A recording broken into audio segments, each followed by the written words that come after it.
Bonjour, bienvenue dans cette nouvelle édition du Journal des Toqués pour des nouvelles encore plus bizarroïdes, avec cet individu qui sourit tout le temps et qui communique sa bonne humeur à tout le monde. Alors si vous aussi vous êtes en colère contre la vie, faites appel à ce malade de la joie. Voici notre malade qui communique sa bonne humeur et son extrême gaieté à tout le monde.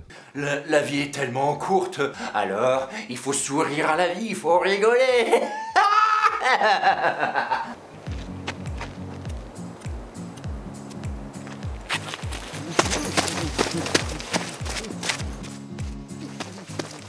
Permettez-moi que je vous allume votre cigarette. Merci beaucoup, vous m'avez pas allumé ma cigarette, c'est gentil. Le beau sourire et rigoler font partie de mes mots préférés. Pourquoi les gens s'en plaignent quand je suis à côté d'eux, y compris dans un square? Je les vois dans l'air.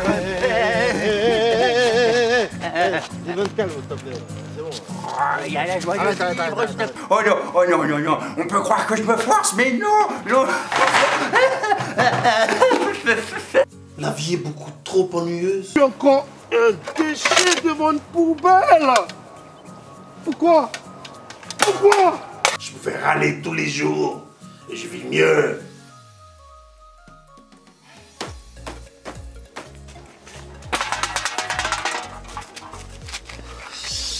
C'est à moi. D'accord? Qu'est-ce qu'il y a? Mais enfin, Qu'est-ce qu'il y a? Il faut sourire dans la vie, mon petit. Allez, il faut sourire, il faut sourire. Attends, mais Tu sais quoi? non. Je vais te faire rire. Tu vas voir. Hein. C'est que ça fait combien d'années j'ai pas ri, moi? Oh, à mon avis, ça J'en ai fait pas depuis besoin. le début. Je vis bien comme ça. Eh ben, je vais te faire rire quand même. Hein.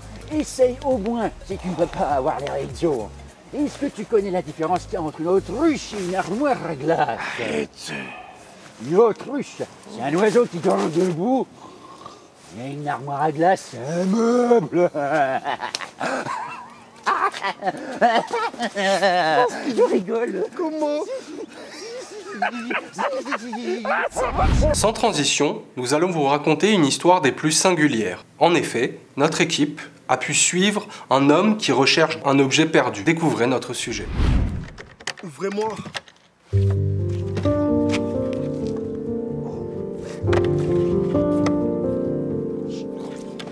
Qu'est-ce que je dérange là? Je comprends pas. Aidez-moi. C'est quoi ce bordel? En plus, je tombe sur le malade imaginaire. Mais non, mon objet, il est pas imaginaire. Je veux le retrouver, moi. Je veux le retrouver. Aidez-moi. Honnêtement, jusqu'ici, il a eu un comportement vraiment bizarre. Ah, c'est quoi?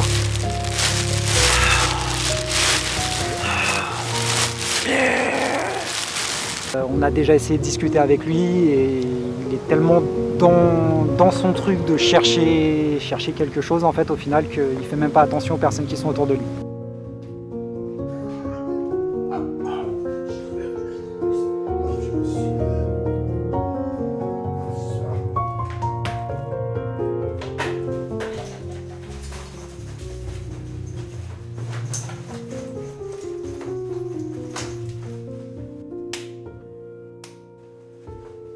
C'est mon sac. C'est mon sac.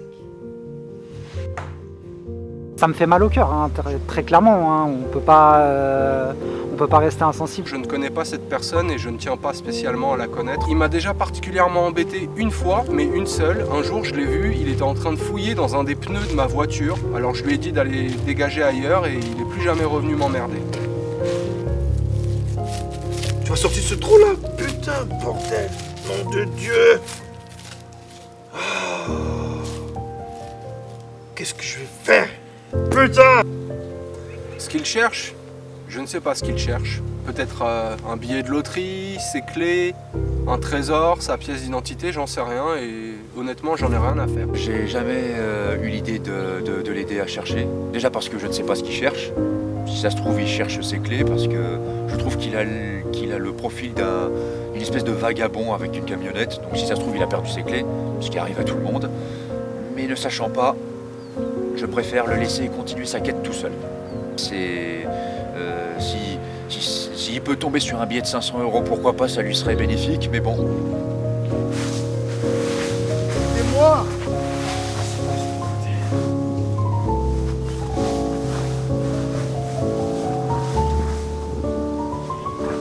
Enfin, je l'ai retrouvé. Oh putain, j'ai trouvé mon... Attends, on n'a pas la fin du sujet, tu ferais mieux de passer au suivant tout de suite. Et maintenant, pour conclure, un sujet un peu plus construit et intéressant, puisque nous avons suivi Jessica, qui nous parle de l'accessibilité des personnes à mobilité réduite à Disneyland Paris. Je me rends à Disneyland Paris environ une fois par mois avec mon mari et mon fils. Nous avons la chance d'avoir des passes annuelles, ce qui permet de ne pas payer l'entrée à chaque visite, mais surtout de bénéficier du parking pour personnes à mobilité réduite gratuitement, quel que soit le jour ou l'heure.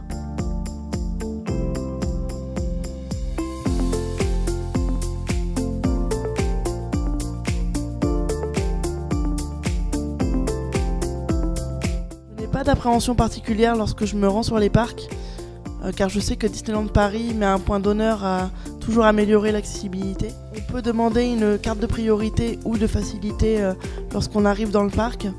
Et cette carte nous permet à la fois de ne pas faire la queue aux attractions, d'avoir un accès prioritaire dans les restaurants, mais également d'être bien placé dans des zones spécifiques lors des spectacles et parades, et de ne pas faire la queue pour les rencontres personnages, avec un système de prise de rendez-vous. Mes activités préférées à Disneyland actuellement sont les spectacles, les parades, mais surtout les rencontres avec les personnages, que je ne faisais pas avant. Mais la naissance de mon fils a rendu une toute autre dimension à cette activité-là, parce que ça permet d'avoir des rencontres un peu câlins et d'avoir des échanges réels avec les personnages, ce qui lui fait très plaisir, et surtout ça nous fait de très jolies photos de famille.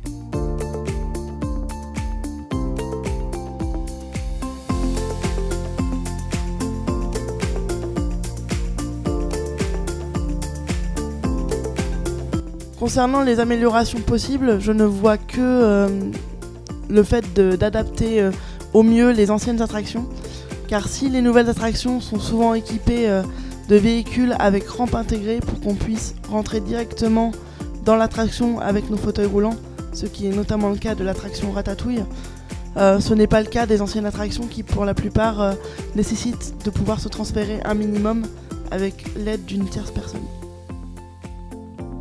Eh bien, c'est une histoire qui se termine bien. Comme quoi, il ne faut jamais abandonner. Mais qu'en est-il de nos proches? Comment vivre en harmonie avec une personne qui se prend sans cesse pour un personnage de tragédie ou de comédie? Tout de suite, un sujet qui illustre notre propos et nos interrogations. Verre à moitié vide ou à moitié plein, telle est la question. Il est comme ça parce qu'il est fou, tout simplement. Enfin, il me fait flipper, quoi, il me fout les boules. Il fait chier tout le monde, j'en peux plus.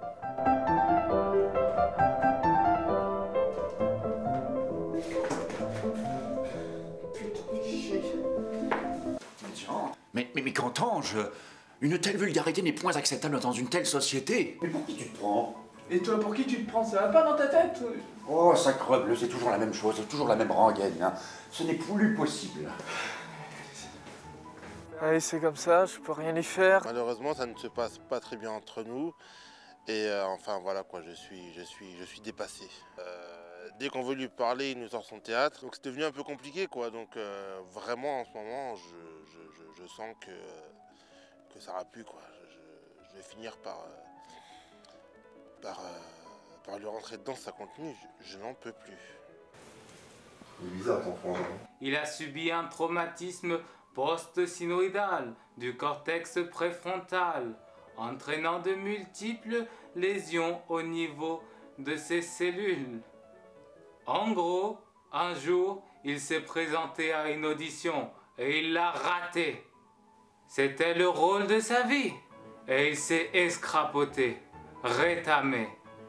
C'est un raté, raté de chez raté. Merde! Oh, caramba! Laissez-moi vous aider, Seigneur. C'est quoi là? Je ne fais que vous rendre service, caramba, madre Deus. Pourquoi une telle justice? Je ne fais que vous rendre service, ça me fait plaisir. Décidément, on ne pourrait jamais vivre en paix. C'est toujours la même chose. Êtes-vous fou? Faites-vous exprès. Mais enfin, que Dieu me préserve, que je devienne fou. Moi, je pars du principe que je suis ce que je suis. Vous savez quoi? Voilà tout. Il faudrait que vous voyiez en moi un homme avec 40 faux-ils, qui est constamment distribué dans des rôles de victime de pire, à chaque fois par les vicissitudes de la vie, constamment. Et franchement, regardez-moi ce visage. Ce visage, ce n'est pas du tout, il n'est pas du tout un but de lui-même. Il n'est plus que d'un... Merci de nous avoir regardés et merci d'avoir suivi ensemble ce journal des toqués. A bientôt pour des reportages encore plus bizarroïdes les uns que les autres. Prenez soin de vous, c'était Sydney Ohangien en direct de Toqué TV.